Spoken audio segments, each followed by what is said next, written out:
Hi, I'm Keith with On Target Canada. Today we're over at Stu's workshop. Stu, good to see you. Good to see you too. Miserable fall day outside, so it's a good thing we're doing this indoors.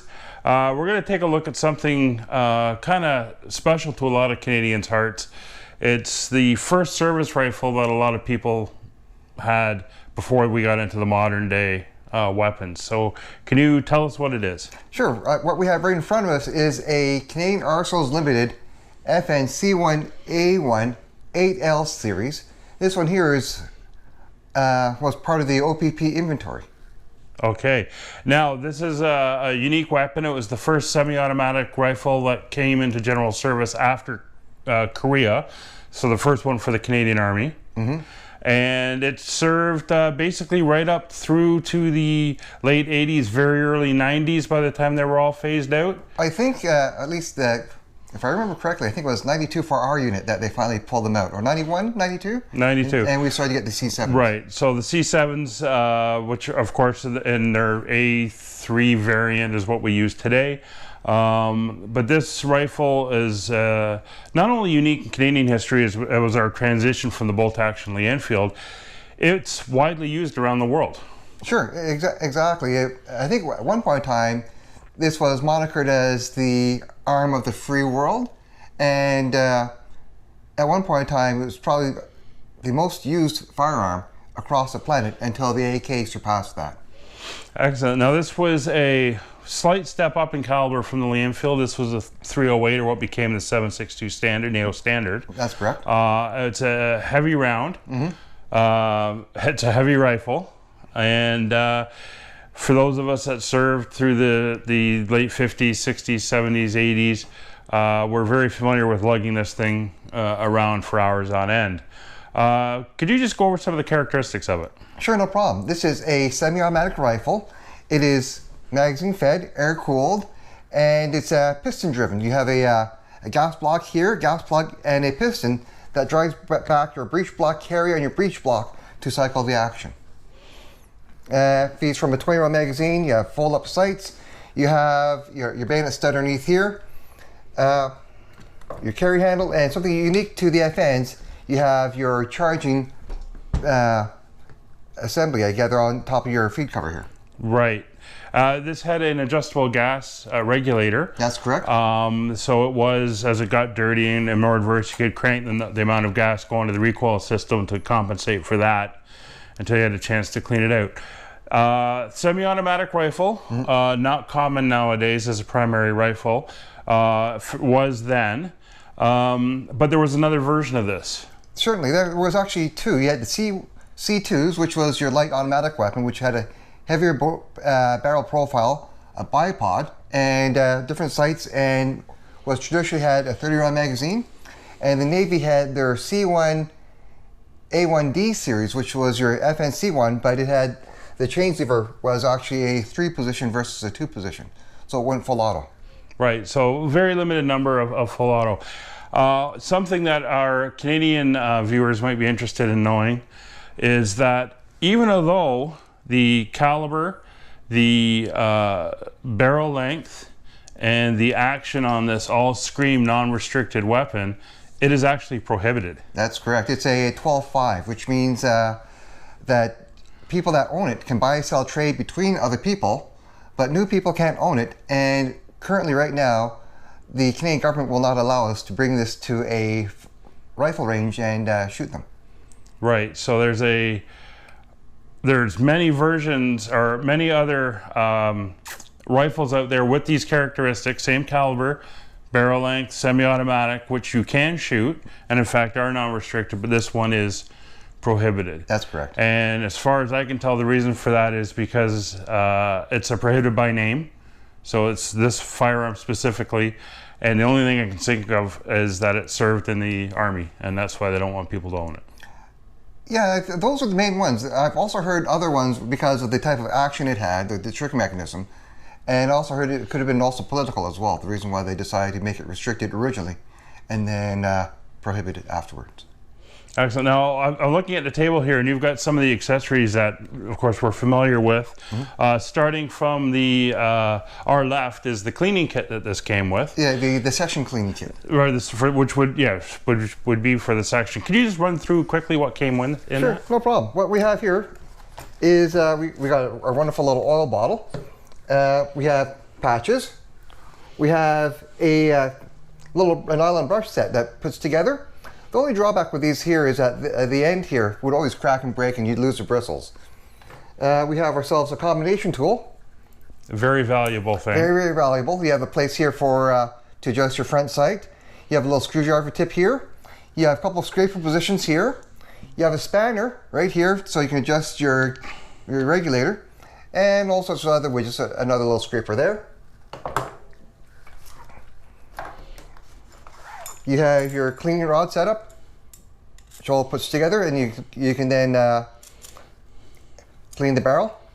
One of the things I think people don't realize is that it's got, well, first of all, the handle spins, and it's got itself a brass surface here, so in case you do have to go from the muzzle end in, that you're not going to damage anything. You don't have to really worry about it with the FN, but maybe, for instance, the precision rifles they had back then, like the C3, or even the Lee Enfields, you don't want to damage your muzzle. Right. And we have here an assorted array of brushes and jags.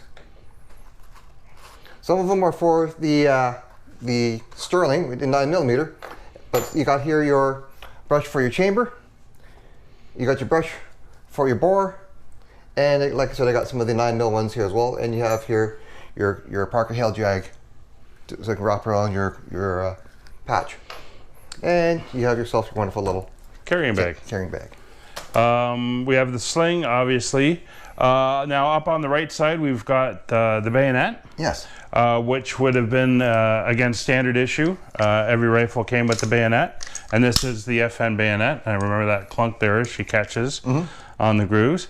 And there's an interesting yellow device you've got locked up here. Sure. A lot of people won't recognize what this is or know what this is. Can you explain what it is and what its function is? Sure, no problem. It's called a BFA, or blank firing adapter. And when you run, you're going through training or exercises, you'll have blanks with you to simulate gunfire. But in order for the firearm to work properly, because it's semi-automatic, you have to divert the gases to the rear to make it cycle. So what they did is you'd put your BFA on, and you'd actually lift this down and drop it underneath your bayonet lug here, and it would keep it in place so you can run blanks. It would cycle the action, and also since it's colored brightly yellow, everyone can see that you do have your BFA on. And the way it works basically is you're spiking the barrel, and you're forcing the gases to go back down through the mechanism. Exactly. You can probably see here it's got a little spigot. The spigot then acts as a area for the gases to be retarded, be driven back, and cycle through the action. Excellent. So what we're going to do now is we're going to get set up, and we're going to take a look at how this rifle comes apart and goes back together again. Okay, we've changed the camera up a little bit so you can see what we're going to be doing. Stu, you're going to take us through how to strip it. Not only field strip, but a little bit more in detail, talking about the parts and some of the tools that would come with it and what you would use. Exactly. All right, so why don't we get started? We have verified that the rifle is unloaded before we start. That would obviously be the first step you would do, is to do a check on the rifle for its condition. And we'll just get right into it from this point. Okay, so from here, again, what I'll do is I'll just double check. The action is clear. And from there, I'll put it on safe. I'll break down the action.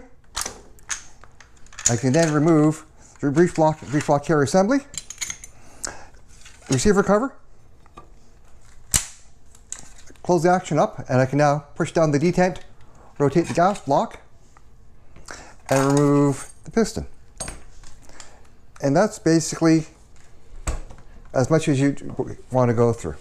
A couple of differences about the Canadian version and the Australian and British versions. Comes primarily with the breech block carrier. You can see this is a British one. It's got the sand cuts. The Canadian one doesn't have any sand cuts at all.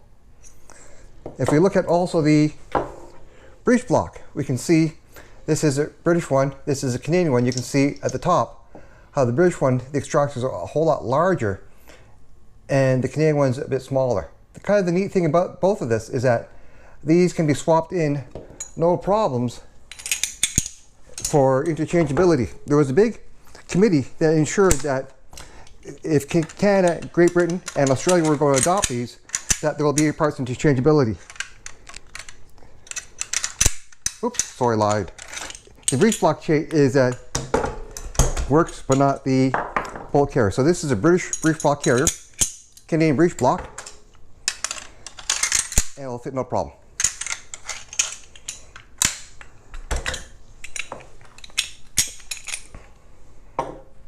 So this would be the normal state that your average soldier would strip it down to so that he can do his maintenance on the weapon. That's correct. So for taking it down even further, is there anything else that can be done without actually getting into machining equipment? Exactly, and what I'll do, we'll focus on your breech block, and you can remove the firing pin. You got a firing pin, retaining pin, and it's a 2-piece firing pin, and your spring. To put it back together again, exact opposite order. And it really doesn't matter which way that the firing pin goes in. The firing pin retaining pin goes in, as long as it's in and retains. A bit advanced for the user is you got an armorer's tool here. And what you can do is it connects onto the firing pin and connects onto the extractor. You can see there's a little hole there. Use a pin there, align them both up together. You can now squeeze, and now you can remove the extractor pin, and the spring. To put it back together again,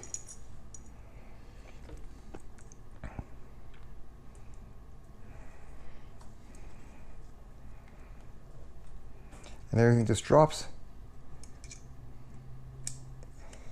in like so. And once you got it together, test for the articulation, make sure everything works properly. And of course, not something your average soldier would do. This would obviously get them in a lot of trouble if they started taking it down to this point, especially if they ended up losing something. Exactly, and hence, you got your user level, and whenever you have to use specialty tools like this here, that's your weapons tech's level of performance for maintenance. In terms of daily cleaning, I see a lot of comments. People talk about whether they should clean rifles after every time at the range, monthly, when they start to have misfires and jams. I know given your background and your history, you're probably into after use type of cleaner. That's been beaten into me as well. Come back from the range within a day or so, you're stripping them all down and doing your cleaning. One thing I will say for a lot of older military rifles, if you get into corrosive ammo, you absolutely have to be doing it, or else it'll start pitting and eating into the metals. Exactly, and why would you want to ruin your investment like that? Exactly. So putting it back together, basically the reverse of what we just did. Exactly. I'll start with the gas piston first.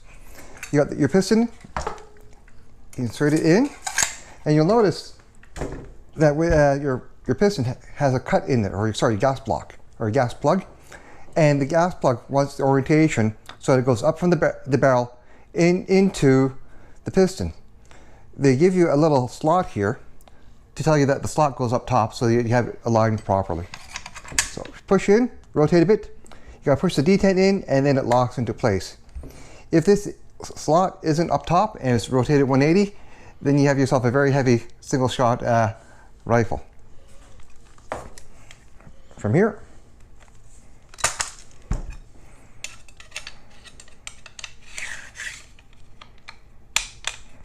action cover goes on,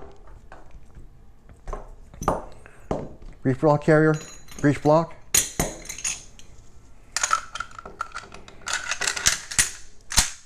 and there you go. And for everything else, you want to make sure you do a test after assembly.